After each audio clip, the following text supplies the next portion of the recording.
storm na posibleng umabot sa super typhoon sa mga araw ng November 9 at 10. Ang bagyong Uwan ay sinasabing posibleng dumaan sa Central o Northern Luzon.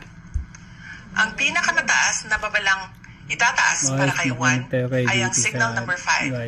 Ang signal number 5 ay nagpapahiwatig ng mga hangin na umaabot sa 185 kilometers per hour o mas mataas pa. Ito ang mga panganib at epekto ng super typhoon. Matinding malakas na hangin. Ang ganitong kalakas na hangin ay maaaring magpatumba ng mga puno, makasira ng mga bahay, lalo na ang mga luma o magagaan ang pagkakagawa, at magdulot ng pagkawala ng kuryente at komunikasyon.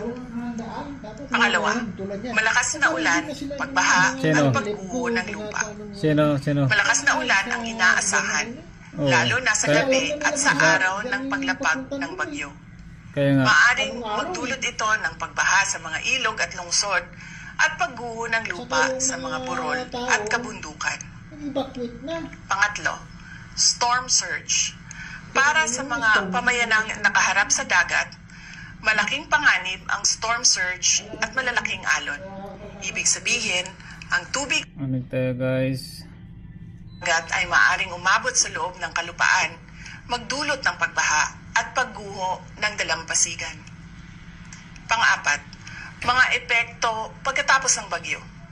Pagkawala ng kuryente, tubig at transportasyon.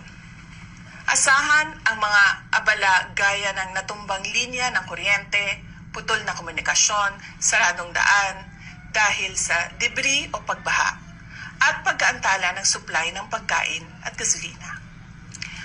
Ang mga serbisyo ng emergency at rescue ay maaring ma-overload o maanta. Mga kababayan, nagbabala